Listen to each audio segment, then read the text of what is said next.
Hey to everyone, this is Sonia Malik here and आज हम करने वाले अपना क्लास 12 ज्योग्राफी का चैप्टर ट्रांसपोर्ट एंड कम्युनिकेशन। देखो, हम प्राइमरी चैप्टर कर चुके हैं, सेकेंडरी, टर्शियरी एंड क्वार्टरनरी।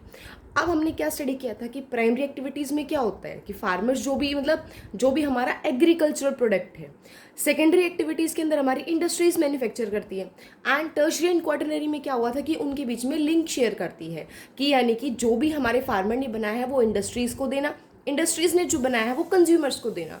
अब उसमें टर्शरी एक्टिविटीज़ के अंदर जितनी भी एक्टिविटीज़ परफॉर्म की जाती थी वो हमारी ट्रांसपोर्ट एंड कम्युनिकेशन के अंदर आएंगी। नाउ सी, होता क्या है ट्रांसपोर्ट के अंदर एंड कम्युनिकेशन के अंदर? सिंपल से एग्जाम्पल से समझो, हम अपनी जगह पे रहते हैं, स्कूल अपनी जगह पे रहते हैं। भाई, हमें तो उठ के अलग अलग जगहों पे जाते हैं। अगर हमें अपने स्कूल में जाना है, कॉलेज में जाना है, या फिर कहीं भी अदर प्लेस पे जाना है तो हमें खुद जाना होता है, राइट। किसकी हेल्प से जाते हैं? ट्रांसपोर्टेशन की हेल्प से, राइट। और कम्युनिकेशन उसमें हमारी हेल्प करता है।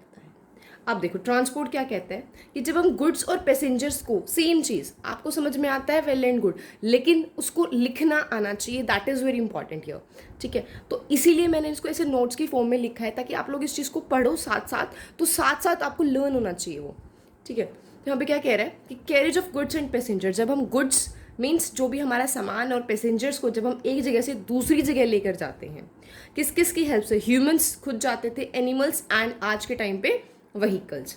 कम्युनिकेशन क्या होता है भाई? कन्वे, यहाँ पे ट्रांसपोर्टेशन में क्या था, किस चीज़ को कैरी कर रहे थे हम? पैसेंजर्स एंड गुड्स को। यहाँ पे किसको कैरी करेंगे? इन्फॉर्मेशन को। सिंपल, ठीक है। इन्फॉर्मेशन को, भाई मेरे को कुछ बात बोलनी है अपनी फ्रेंड को, तो मैं कम्युनिकेशन के मोड्स का यूज़ करूँगी, अपनी इन्फॉर्मेशन सामने वाले तक पहुँचाऊँगी, ठीक है। तो प्लेस ऑफ ओरिजिन, भाई जिसको बोलना है और जिसके पास पहुँचानी है, किसके थ्रू? A channel. चैनल क्या? अलग अलग मीडियम्स के थ्रू। अब ट्रांसपोर्ट एंड कम्युनिकेशन की इंपॉर्टेंस इतनी ज़्यादा है कि कोई भी क्वेश्चन लिखोगे तो उसके अंदर ये लाइन ज़रूर मेंशन करनी है। ये लाइन क्या कहती है कि भाई अगर ट्रांसपोर्ट एंड कम्युनिकेशन नहीं होगा ना तो वर्ल्ड की इकोनॉमी ख़त्म हो जाएगी, एक स्टॉपेज आ जाएगा उसकी इकोनॉमी के ऊपर, ठीक है। समझ में आ रहा है ट्रांसपोर्ट एंड कम्युनिकेशन क्या है? कोई भी डाउट हो तो कमेंट सेक्शन में इसको पूछा करो, ठीक है। अब हम बात करते हैं मोड्स के बारे में। मोड्स हमारे कितने टाइप्स के हैं? 4 टाइप्स के हमारे यहाँ पे मोड आते हैं: land, water, air and pipelines, ठीक है। अब हमें करना क्या है, इन सभी को हम इन डेप्थ स्टडी करने वाले हैं। लैंड में क्या दो मीन्स होते हैं? सिंपल सी बात है भाई, हम क्या देखते हैं? Railways and roadways. वाटर के अंदर क्या होते हैं? Ocean and inland. ओशनिक तो हमें पता है कि भाई एक ओशन से, ओशंस के अंदर जब हम ट्रैवल करते हैं, राइट, एक कॉन्टिनेंट से या फिर एक कंट्री से दूसरी कंट्री जाते हैं।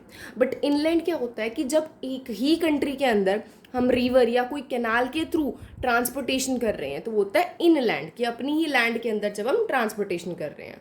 नाउ अब हम पढ़ने वाले लैंड ट्रांसपोर्ट को इन डेप्थ। अब लैंड ट्रांसपोर्ट जब हम पढ़ रहे हैं तो अब किसी भी चीज़ को पढ़ते हैं तो हमें क्या पता चलता है भाई, वो स्टार्टिंग में आई कैसे, डेवलप कैसे हुई। तो इसकी डेवलपमेंट कहाँ से स्टार्ट हुई भाई? ट्रांसपोर्ट है, एक जगह से दूसरी जगह जाना। अब हमारे पास कुछ भी ना है, सोचो तो हम कैसे जाएंगे? पैरों से, ऑब्वियसली। तो वही चीज़ स्टार्टिंग में इंसान के साथ हुई कि मैन जो है खुद एज अ ट्रांसपोर्ट का मीडियम था, ठीक है। और इस टर्म को कि जब इंसान खुद से गुड्स और अपने आप को ट्रेवल करवाता है तो that term is human portage, ठीक है। अब आज भी होता है, ऐसा नहीं है। अगर सोचो थिकली फॉरेस्टेड रीजन्स है, बिल्कुल बिल्कुल घना जंगल है, अंदर आप जा ही नहीं सकते, तो कैसे जाओगे? Obviously on A foot. अब इसके 3000 ईयर्स एगो यहाँ से चल रही है। अगो होता है कि जो प्रेजेंट टाइम है उससे 3000 ईयर्स पहले एनिमल्स का यूज़ करना हमने स्टार्ट किया। उस टाइम पे हॉर्सेज है, म्यूल्स, गधे हैं, इनका हमने यूज़ किया। अब इसी से रिलेटेड हमारे पास एक टर्म आती है पैक एनिमल्स। देखो, पैक एनिमल्स क्या होते हैं? अब घोड़ों को हम हर जगह तो नहीं ले जा सकते, हम ऊँट को हर जगह तो नहीं ले जा सकते, तो अलग अलग रीजन्स के लिए स्पेसिफिक एनिमल्स होते हैं। लाइक जो वेस्टर्न रीजन्स है, भाई वेस्ट के रीजन से, तो वेस्ट में हमेशा डेजर्ट्स मिलते हैं, ठीक है। अगर तुम ज्योग्राफी थोड़ी सी भी ध्यान से पढ़ी है तो विल कम टू नो कि वेस्ट में क्यों डेजर्ट्स मिलते हैं, ठीक है। बताना मेरे को। वेस्ट में क्या होता है? हॉर्सेस, ठीक है, हॉर्सेस पाए जाते हैं। नॉर्थन अमेरिका के अंदर we have dogs and reindeer. Mountainous region से वहाँ पे म्यूल्स का यूज़ होता है। और कारवा वगैरह जब हमारा चल रहा होता है उनके अंदर कैमल्स का यूज़ होता है। अब इनका नेगेटिव पॉइंट क्या है? पहली बात तो ये बहुत स्लो होते हैं भाई, धीरे धीरे चलते हैं, राइट। और इन्हें एफर्ट्स की ज़रूरत होती है भाई, इनको खाना भी देना होता है, ठीक है। चल रहे हैं, नहीं चल रहे, अलग अलग टेक्निक्स भी यूज़ करनी पड़ती है इनके साथ। नेक्स्ट उसके बाद क्या हुआ? हमारे व्हील्स आने लग गए। अभी तो क्या था, हम सिर्फ खुद, मान लो अगर हम घोड़ा लेके जा रहे हैं तो हम घोड़े पर बैठ के जा रहे हैं, लेकिन अभी क्या हुआ, उस घोड़े के पीछे या फिर जो गधा है, ऊँट है, उनके पीछे एक ड्राइविंग कार्ट बना दिया गया। ठीक है, जैसे बग्गी वगैरह जो होती है, बहुत बार देखा होता है कारवास के अंदर ऊँट के पीछे बड़े बड़े वो पूरे बंधे हुए होते हैं, राइट। अब उसके बाद 18th सेंचुरी के अंदर स्टीम इंजन आया। ये एक रेवोल्यूशन था लैंड ट्रांसपोर्ट के अंदर। यहाँ पे रेलवेज जो है उसका डेवलपमेंट हुआ। अब इससे क्या था कि आप बहुत सारा सामान इजीली पहुंचा सकते थे, राइट। तो वहाँ तक जाने की असेसिबिलिटी, वहाँ तक पहुँचना ईजी होना वो चीज़, ठीक है, उसको कनेक्ट किया गया, एक जगह को दूसरी जगह की कनेक्टिविटी बढ़ी।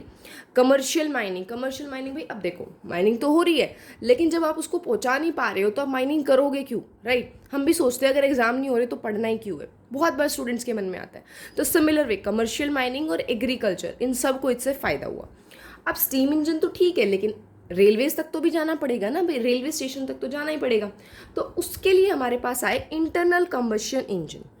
इसके अंदर क्या था, इसके अंदर हमारे प्राइवेट ऑटोमोबाइल्स, यानी कि जो आज हम अपने पर्सनल व्हीकल्स यूज़ करते हैं, उसमें इसको हमने यूज़ करना स्टार्ट किया। अब हमने पढ़ लिया रोडवेज जो है हमारी, उनकी डेवलपमेंट कैसे हुई। अब उनकी एडवांटेजेस क्या है, देखो बहुत बहुत ईजी क्वेश्चन है और 3 मार्क्स में बहुत बार आता है। एडवांटेजेस क्या होती है भाई, सिंपल सी बात है, रोड्स को हम हिली एरियाज़ में बनाना है, प्लेन एरियाज़ में बनाना है, easily we can construct it, ठीक है। दूसरी बात, डोर स्टेप सर्विस देता है। भाई अगर मेरे को रेलवेज़ का यूज़ करना है तो मेरे को तो रेलवे स्टेशन तक जाना है, मेरे डोर तक रेलवे थोड़ी ना आएगी, लेकिन रोड्स जो है वो मेरे डोर तक आ जाएंगे, तो डोर स्टेप सर्विस है। ना ही यहाँ पे कुछ फ्रीक्वेंट लोडिंग और अनलोडिंग की ज़रूरत होती है। शॉर्टर डिस्टेंसेस के लिए सबसे बेस्ट माना गया है। और जैसा कि देखो हमने पढ़ा था कि प्राइमरी एक्टिविटीज़ रॉ मटेरियल्स बना रही है, इंडस्ट्रीज़ सेकेंडरी एक्टिविटीज़ में है, तो मार्केट है, तीनों चीज़ें हैं, पर ये तीनों तो अलग अलग है ना, उठ के एक दूसरे के पास थोड़ी ना जाएंगे। तो जो एरो है, ये कनेक्टिविटी है, कौन बनता है, रोड बनते हैं। और वही चीज़ है, एग्रीकल्चर प्रोडक्ट्स को भी मार्केट यही लेके जाते हैं। अब रोड हम पढ़ रहे हैं वर्ल्ड ज्योग्राफी के अंदर, तो हर एक वेज का हम वर्ल्ड डिस्ट्रीब्यूशन पढ़ेंगे, ठीक है, कि वर्ल्ड में किस किस तरीके से डिस्ट्रीब्यूटेड है, किसके पास ज़्यादा है, किसके पास कम है। अब देखो, अब हम बात कर रहे हैं मोटरेबल लेंथ, यानी कि इतना जो रोड है वो मोटरेबल लेंथ है, इतना लेंथ के रोड बने हुए हैं, that is 15 million kilometres world के अंदर। बट यहाँ पे एक क्या आ रही है चीज़ कि 33% उसका सिर्फ इसके अंदर है, नॉर्थ अमेरिका के अंदर है, जो बहुत ही बड़ा रेशियो है, राइट। अब हम बात करते हैं रोड डेंसिटी। देखो डेंसिटी का कंसेप्ट हमने पढ़ा होता है, जब भी डेंसिटी आती है तो पर करके कुछ आता है कि पर दिस 100, दिस पर 100। सेम वे किसकी बात कर रहे हैं, रोड्स की, तो यानी कि टोटल लेंथ ऑफ रोड्स पर 100 स्क्वायर किलोमीटर ऑफ एरिया। भाई 100 स्क्वायर किलोमीटर में कितने मीटर किलोमीटर की रोड की जो लेंथ है। अब ये जो है वो अलग अलग रहती है, राइट। इसी के अंदर एक कंसेप्ट आता है ट्रैफिक फ्लो। ट्रैफिक फ्लो क्या होता है भाई, देखो व्हीकल्स तो बढ़ गए, एक कोई भी सिंपल सा घर देख लो, उस घर में पहले एक व्हीकल है, 2 व्हीकल है, आज हर एक इंसान के पास अपना पर्सनल व्हीकल है, 4 मेंबर्स है तो 5 व्हीकल्स हैं, राइट। तो व्हीकल्स बढ़ चुके हैं, लेकिन रोड्स तो नहीं बढ़ रहे ना उतने। तो रीज़न हम क्या देखते हैं, कहीं पे भी लेट होने का, ट्रैफिक जाम, राइट। तो अब उस ट्रैफिक के अंदर 2 पॉइंट्स आते हैं। हमने देखा होता है कुछ रश आवर्स होते हैं, जिसको हम कॉमन लैंग्वेज में बोलते हैं ना, कि सुबह ऑफिस जाने का या कॉलेज स्कूल जाने के जो आवर्स होते हैं, उस टाइम पे भीड़ भाड़ होगी, राइट। और दिन में जो है थोड़ा स्लो रहते हैं। तो जो लो पॉइंट रहते हैं, that term is troughs. High points जो रश आवर्स हैं, दैट इज पीक्स हियर। अब हम वर्ल्ड डिस्ट्रीब्यूशन देखेंगे कुछ मेजर कंट्रीज का। यहाँ पे देखो, सबसे पहले हम बात करते हैं यूएसए की। हमने पढ़ा था 33% है वहाँ पे, तो 33% का क्या है उधर कि 60 लाख किलोमीटर्स यहाँ पे मोटरेबल लेंथ है, राइट। 60 लाख किलोमीटर्स इधर की मोटरेबल लेंथ है। और इम्पॉर्टेंट क्या है, अलास्कन हाईवे यहाँ पे इम्पॉर्टेंट है। पूरे वर्ल्ड के 1/3 व्हीकल्स यहाँ पर है। अब यूएसए के अंदर ही क्या आता है, कनाडा। कनाडा के अंदर क्या है, मतलब यूएसए के एडजेसेंट में यहाँ पे, तो यहाँ पे कम रोड्स हैं, क्यों, क्योंकि यहाँ पे बहुत ही ज़्यादा कोल्ड क्लाइमेट है। अगर थोड़ा सा वर्ल्ड मैप इमेजिन करोगे तो विल कम टू नो कि कनाडा और फिर ऊपर तो ग्रीनलैंड है, तो कितना ठंडा होगा, है ना। फिर है हमारे यहाँ पे पैन अमेरिकन हाईवे, ये इंपॉर्टेंट है। इंपॉर्टेंट क्यों है, जैसे ये क्या करता है, southern America, central America and northern America, तीनों अमेरिकाज को कनेक्ट करता है। फिर नेक्स्ट हमारा आता है ट्रांस कैनेडियन हाईवे। देखो जहाँ पर भी ट्रांसवर्ड आएगा, चाहे वो रोडवेज है या रोलवेज है, रेलवेज है, तो इसका मतलब होता है ट्रांस की यहाँ पे क्या है कि एक कॉन्टिनेंट के 2 अलग अलग पार्ट्स को जोड़ना, है ना। तो यहाँ पे क्या करता है, सेंट जॉन से लेकर वैनकूवर को ज्वाइन करता है। अब हम बात करते हैं ऑस्ट्रेलिया की। ऑस्ट्रेलिया के जितने भी हमारे जो रोडवेज़ हैं, जितने भी हाईवेज़ हैं, वो सारे कोस्टल एरियाज के पास हैं, ठीक है। और यहाँ पे इंपॉर्टेंट कौन सा है, transcontinental Stuart highway. Okay, next हम बात करते हैं इंडिया की। भाई इंडिया का तो तुम इजीली याद कर सकते हो ना। यहाँ पे क्या है हमारा, काफ़ी सारे, लेकिन तुम्हें सिर्फ कुछ ही मेंशन करने होते हैं, ऐसा नहीं कि तुम्हें पकड़ पकड़ के सारी मेंशन करने हैं। तो सबसे इंपॉर्टेंट यहाँ पे कौन सा है, गोल्डन क्वाड्रिलेटरल हाईवे। अब गोल्डन क्वाड्रिलेटरल हाईवे है, क्वाड्रिलेटरल, अच्छा 4 साइड्स, राइट। तो यहाँ पे 4 मेजर जो हमारे पार्ट्स हैं, नॉर्थ साउथ ईस्ट वेस्ट के अंदर 4 मेजर जो सिटीज़ है उनको कनेक्ट करता है। अब 4 वो कौन सी हैं, ईजी है, Mumbai, Kolkata, Chennai and Delhi, right. NH1 है, NH2 है। NH1 क्यों याद रखना है, first national highway Sher Shah Suri Marg Delhi से अमृतसर को ज्वाइन करता है, ठीक है। अब हम बात करते हैं चाइना की। देखो चाइना के अंदर क्या है, काफ़ी सारे हाईवेज़ हैं, बीजिंग है, सांघाई भी इससे लिंक्ड है, लेकिन यहाँ पे क्या है, इसकी पॉपुलेशन बहुत ज़्यादा है, तो पॉपुलेशन के अकॉर्डिंगली यहाँ पर हाईवे कम है, राइट।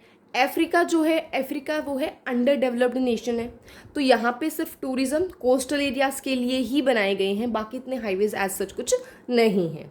फिर हमारे बनते हैं बॉर्डर रोड्स। बॉर्डर रोड्स किस लिए बन रहे हैं, मिलिट्री गुड्स को पहुंचाने के लिए, और दूसरी इंटरनेशनल बाउंड्रीज को बनाने के लिए। अब हम स्टडी करते हैं रेलवेज़ को। देखो रोडवेज हम कंप्लीट कर चुके हैं, अब हम बात करते हैं रेलवेज़ के ऊपर। तो सबसे पहले जब भी किसी मीन्स को हम स्टडी कर रहे हैं तो उसकी कुछ करेक्टरिस्टिक्स होती हैं, तो वही यहाँ पे क्या कह रहा है कि बहुत ही चीपर है, मतलब बहुत ही ईजिली अवेलेबल होता है और कन्वीनियंट मोड होता है कि ईजिली कोई भी उसको यूज़ कर सकता है। और दूसरी बात भाई जो बल्क है और लॉन्गर डिस्टेंसेस के लिए, ठीक है, हमारी कन्याकुमारी पूरे नेशन को कवर करती हुई ट्रेन्स भी चलती हैं, तो वहाँ से लेकर वहाँ तक अगर हमें कुछ बहुत ज़्यादा बल्कि सामान पहुँचाना है तो रोडवेज़ में बहुत एक्सपेंसिव पड़ जाएगा, ठीक है, और इतना कन्वीनियंट भी नहीं होगा जितना रेलवे से है। अब हम बात करते हैं फर्स्ट की। भाई देखो ग्रोथ के बारे में बात कर रहे हैं कि कैसे, जैसे हमने रेलवेज़ का पढ़ा, रोडवेज़ का पढ़ा, सिमिलर वे में हम रेलवेज़ का पढ़ेंगे।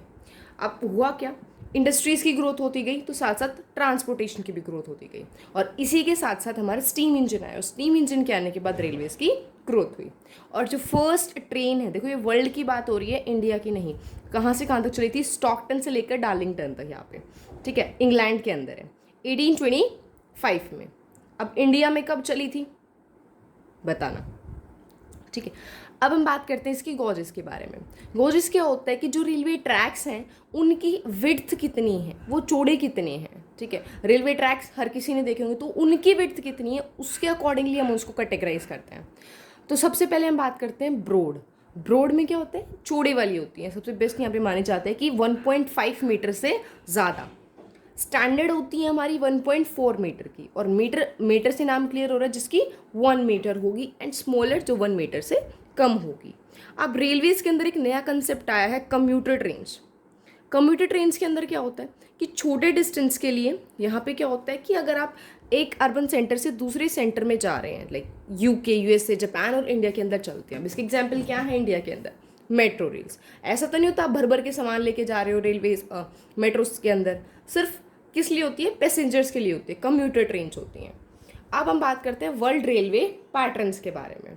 देखो वर्ल्ड रेलवे पैटर्न हम पढ़ रहे हैं, तो हमारे यहाँ पे 13 लाख किलोमीटर रेलवे ट्रैक्स हैं, इतनी लंबाई है। स्टीम इंजन्स रिप्लेस कर दिए गए हैं डीजल और इलेक्ट्रिक इंजन से, जिनसे उनकी स्पीड बढ़ी है। क्वालिटीज़ ऐड हुई हैं, एयर कंडीशनिंग कर दी है, नाइट बर्ड्स बना दिए गए हैं, ठीक है। अब इसके अंदर और काफ़ी सारी सर्विसेज अवेल करवाई जाती हैं, ठीक है। कूलिंग फैसिलिटीज़ भी आई है कि आपका सामान ख़राब ना हो। अब हम बात करते हैं कॉन्टिनेंट्स की कि भाई अलग अलग कॉन्टिनेंट्स में कौन कौन सी रेल है और किस टाइप का नेटवर्क है। तो देखो नॉर्थ अमेरिका से स्टार्ट करते हैं, यहाँ पे सबसे ज़्यादा डेंस नेटवर्क है, क्योंकि जो वर्ल्ड की जितनी रेलवेज उसकी 40% यहाँ पे है। लेकिन मज़ेदार बात क्या है कि यहाँ पे सिर्फ गुड्स को ट्रैवल करवाते हैं, पैसेंजर्स ट्रैवल नहीं करते, क्योंकि पैसेंजर्स क्या प्रेफर करते हैं, ऑटोमोबाइल्स या अपना एरोप्लेन से ट्रैवल करना, ठीक है। ईस्ट और सेंट्रल और यूएसए इसको ईजिली कनेक्ट करता है, तो इससे क्या हो चुका है, इनकी इकोनॉमी और इंडस्ट्री दोनों ही बढ़ती जा रही हैं। अब हम बात करते हैं यूरोप की। यूरोप के अंदर क्या है, यूरोप के अंदर भी काफ़ी अच्छी लेंथ है, और यहाँ पे डबल और मल्टीपल ट्रैक्स भी हैं। और इसी के अंदर बेल्जियम यानी कि यूरोप का पार्ट एक नेशन है जहाँ पे सबसे ज़्यादा डेंसिटी यानी कि 1 किलोमीटर में 6.5 स्क्वायर किलोमीटर ऑफ रेलवे है। अब देखो तुम ये समझ रहे होगे कि 1 किलोमीटर में 6.5 कैसे हो गया। सी क्या है, ये एक रीजन है, ठीक है, समझ रहे हो। अब इतना मान लो, अगर ये 1 लाख स्क्वायर किलोमीटर है, लेकिन घर तो यहाँ भी है, यहाँ भी है, यहाँ भी है, तो इसको कनेक्ट कैसे किया जा रहा है? ऐसे, समझ? तो इससे ज़्यादा हो गई ना, सिमिलर वे में। तो अब क्या हो रहा है कि यहाँ पे पैसेंजर और ट्रांसपोर्ट, मतलब पैसेंजर्स भी ट्रांसपोर्टेशन का यूज़ करते हैं रेलवेज़ का। चैनल टनल यहाँ पे एक बनाई गई है जो लंदन को पेरिस से कनेक्ट करती है। अब हम बात करते हैं एशिया के अंदर। एशिया के अंदर 3 ऐसी कंट्रीज़ है जिनका इंपॉर्टेंट रोल है, मतलब अच्छा खासा पोर्शन रेलवेज़ का है यहाँ पे। तो इंडिया, चाइना एंड जापान। अब इसमें सबसे ज़्यादा डेंसेस्ट नेटवर्क किसका रहा है? इंडिया का रहा है। और चाइना के अंदर है, काफ़ी अच्छा है, बट उनकी पॉपुलेशन के अकॉर्डिंगली सफिशिएंट नहीं है। और जो वेस्ट एशिया है वहाँ पे कम डेवलपमेंट है। क्यों? क्योंकि वेस्ट है, थार डेजर्ट्स यानी कि डेजर्ट्स हैं, ठीक है, डेजर्ट्स है तो पॉपुलेशन कम है। अब हम बात करते हैं ओशेनिया की। ओशेनिया क्या होता है कि ऑस्ट्रेलिया और उसके पास के जो कुछ कंट्रीज़ हैं उनकी, यहाँ पे सारे कहाँ हैं? कोस्टल एरियाज़ के अंदर है। और इधर एक ट्रांसकॉन्टिनेंटल रेलवे भी है जिसको हम आगे स्टडी करने वाले हैं। साउथ अमेरिका के अंदर पेम्पास अर्जेंटीना की है, फेजेंडाज है ब्राज़ील के अंदर। देखो फेजेंडाज क्या होते हैं कि जहाँ पे कॉफ़ी की प्लांटेशंस होती हैं उनको हम फेजेंडाज बोलते हैं। यहाँ पे भी ट्रांसकॉन्टिनेंटल रेलवेज़ हैं बट सिंगल लाइन्स पे काम करते हैं। अफ्रीका के अंदर है, ठीक है, गुड, लेकिन सिर्फ कोस्टल रीजन्स में, और वो भी बोत्सवाना एंड जिम्बाब्वे के अंदर, ठीक है। एंड नाउ आज के इस लेक्चर का लास्ट टॉपिक हमारा क्या है? Transcontinental railways. ट्रांसकॉन्टिनेंटल क्या होता है कि एक कॉन्टिनेंट के पार्ट को दूसरे पार्ट से, यानी कि एक ही कॉन्टिनेंट के दो अलग अलग पार्ट, फॉर एग्जांपल ईस्ट को वेस्ट से, नॉर्थ को साउथ से ज्वाइन करने वाली जो रेलवेज होती है उनको हम बोलते हैं ट्रांसकॉन्टिनेंटल रेलवे। तो अब देखो यहाँ पे हमारा कौन सा आ रहा है? इससे इकोनॉमिक फ़ायदा भी होता है और पॉलिटिकल फ़ायदा भी होता है। सिंपल सी बात है, अगर एक सोचो, अगर इंडिया के असम को गुजरात से जोड़ दिया जाए तो पॉलिटिकल बेनिफिट्स तो हैं, ठीक है, इकोनॉमिक बेनिफिट्स भी हैं। तो ट्रांस साइबेरियन रेलवे, ये जो रेलवे है ना, ये सबसे लॉन्गेस्ट है वर्ल्ड का। 9332 किलोमीटर इसकी लेंथ है, ठीक है, और इसको बनने में 14 ईयर्स लगे थे, ठीक, 1891 से लेकर 1905 तक।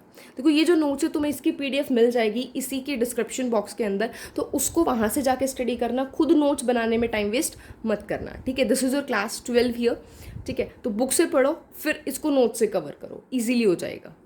तो अब यहाँ पे क्या कह रहा है कि इसका सेंट पीटर्सबर्ग जो वेस्टर्न रीजन है उसको इसके ईस्ट में व्लादिवोस्टॉक से ज्वाइन करता है, ठीक है। उसके साथ साथ एडमिनिस्ट्रेटिव, मिलिट्री और इकोनॉमिक इंपॉर्टेंस भी मिलती है। अब देखो साइबेरिया का यहाँ पे क्या रोल है? साइबेरिया एक ऐसी जगह है जहाँ पे बहुत सारे रिसोर्सेज हैं, तो इसीलिए इसको स्टोर हाउस ऑफ रिसोर्सेज बोला जाता है साइबेरिया को, ठीक है। अब हम बात करते हैं कैनेडियन पैसिफिक कॉन्टिनेंटल रेलवे की। इसके अंदर क्या है? 1886 में बना और सेंट जॉन को वैनकूवर से ज्वाइन करता है। क्यों बनाया गया था? इन्होंने बनाया कि भाई जो ब्रिटिश कोलंबिया है ना, कि वो कनाडा की फेडरेशन ऑफ स्टेट्स को ज्वाइन कर ले, बस इसीलिए। और आज ये इकोनॉमिक इंपॉर्टेंस बढ़ती जा रही है इसकी। कैसे बढ़ती जा रही है? देखो ईस्ट में क्या है? इंडस्ट्रीज़ है, वेस्ट में एग्रीकल्चर है, दोनों एक दूसरे के कॉम्प्लीमेंट्री है, तो ये यहाँ पे इकोनॉमिक आर्टरी का एक्ट करता है, ठीक है। नेक्स्ट है यूनियन एंड पैसिफिक रेलवे। यहाँ पे क्या है? न्यूयॉर्क अटलांटिक को फ्रांसिसो से ज्वाइन करता है। ऑस्ट्रेलियन ट्रांसकॉन्टिनेंटल रेलवे, तो ऑस्ट्रेलिया के अंदर है। दोनों सिर्फ तुम्हें ये नाम याद होनी चाहिए कि किस पार्ट को कनेक्ट करता है और क्या क्या ट्रांसपोर्ट करता है। तो सिडनी ईस्ट से लेकर वेस्ट में पर्थ से। लेकिन अब यहाँ पे इसका एक ड्रॉबैक है। ड्रॉबैक क्या है कि इसमें डिफरेंट गॉजेज है। गॉजेज हमने पढ़ी थी विड्थ, भाई कहीं पे 1 मीटर की है, कहीं पे 1.5 की है, कहीं पे उससे कम है, तो क्या करना पड़ता है? चेंजेस होते हैं इनके अंदर, तो उसमें मनी भी ज़्यादा लगती है और टाइम भी ज़्यादा लगती है। और जो रूट 5 दिन में कवर हो सकता है हम उसको 15 दिन में कवर करते हैं, ठीक है। तो इसके लिए कमेटी बनाई गई है ताकि इस चीज़ प्रॉब्लम को ओवरकम कर सके। नेक्स्ट हम बात करते हैं तो ओरिएंट एक्सप्रेस की। तो ओरिएंट एक्सप्रेस क्या है? पेरिस से इस्तांबुल को ज्वाइन करेगा और जर्नी को 96 आवर्स की बना देगा, और सी रूट यानी कि जो 10 दिन में कवर होता था वो अब 96 आवर्स में कवर हो पाएगा। So all right, this is for today. बाकी के जो 2 मीन्स हैं हमारे हैं वाटरवेज एंड पाइपलाइंस, एयरवेज, उनको हम नेक्स्ट लेक्चर के अंदर कवर करने वाले हैं, ठीक है। और प्लीज़ चैनल को सब्सक्राइब कीजिए।